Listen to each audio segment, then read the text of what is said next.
In spring of 2018, meaning September, I visited Chiloé, an island and group of islands in the south of Chile. It's famous as a UNESCO World Heritage Site because of its wooden churches, as well as its unique physical geography. And in all that time, the only real video I got were these two short clips.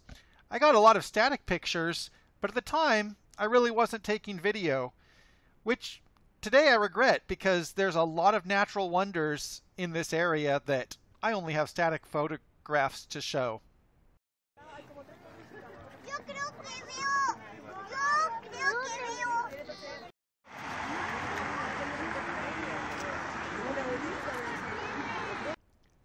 I lived in Chile for a little over 3 years, and I saw a lot of the country.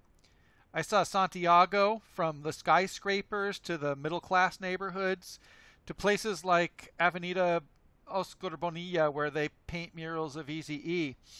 The moral of the story. And outside of Santiago, I saw farmland, I saw mountains, I saw the ocean, I saw places that of historical interest, like the church where General Manuel Rodriguez was assassinated. And in my final weeks and months in Chile, I walked from Santiago to the ocean through farmland. And as much as I loved being in Chile and I loved everything I saw, this is only a small fragment of what I saw there. And I took a lot of photos, but these photos are all disconnected in my mind. And they don't really give me a coherent picture of what I did there.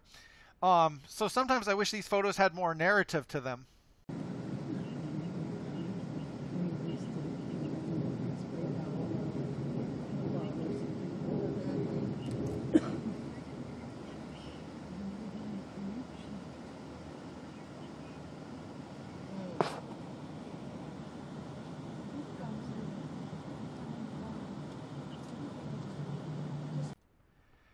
I have also traveled a lot around the United States. In 2014, I took a 34-state, 1-month-long train trip across the United States.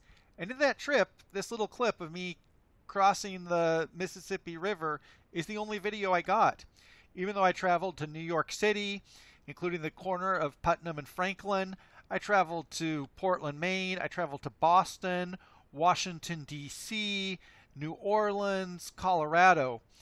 And all of that, except for some misclicks where I accidentally hit record, I didn't get any film of where I was going. And today I really regret that because, like I said, I have all these pictures, but I wish I would have had some narrative of what it was like to approach these places, to go to these places, what was the process of going there. And I don't really have any narrative, and I wish I did.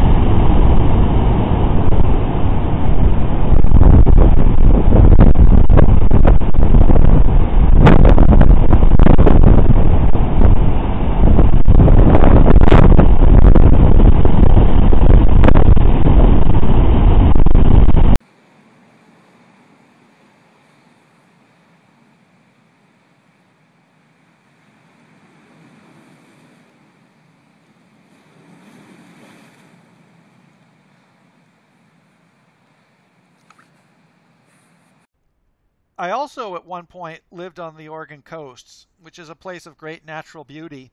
And I did get clips here, and a lot of those were just of the ocean and wave action, things like that. Beautiful footage, but it doesn't really tell a story. And I had a lot of stories when I lived there.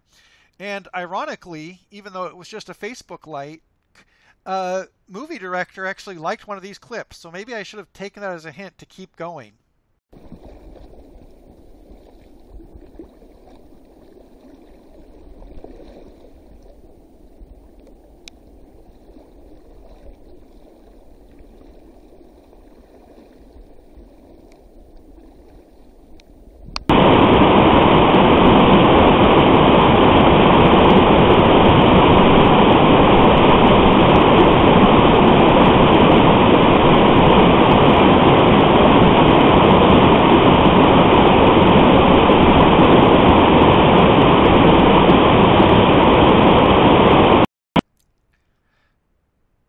I might be repeating myself here, but I also lived in Montana and other places across the Pacific Northwest.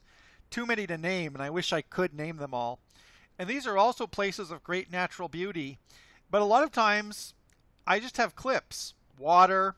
You know, it's pretty, but it doesn't really show what it's like to be there. It doesn't show the story of the landscape. So a lot of times looking back at this, even though I have a lot of photography, again, I wish I had a lot more context for it. Sometimes some of the videos I make of myself traveling around the Willamette Valley seem a little bit silly. Does anybody really need to know what the Harrisburg post office looks like? Well, the thing about that is right now, maybe not, but, you know, things I've done in my past, things I've seen in my past, maybe 10 years ago, now I would have liked to have a record of them. So sometimes when I make these little travel videos, I'm not thinking about how interesting it is to me now, because sometimes, honestly, it isn't. But I think, what will it look like 10, 20, or even more years in the future? Or what would this look like to somebody from another country? So I really want to what I really wish is that I could have a way to connect these scraps of my past. And that's all I have is scraps. I have little videos, little pictures, and I really want something to tie my memories together. And that's why now I'm making videos, because all of this stuff will be interesting to somebody someday.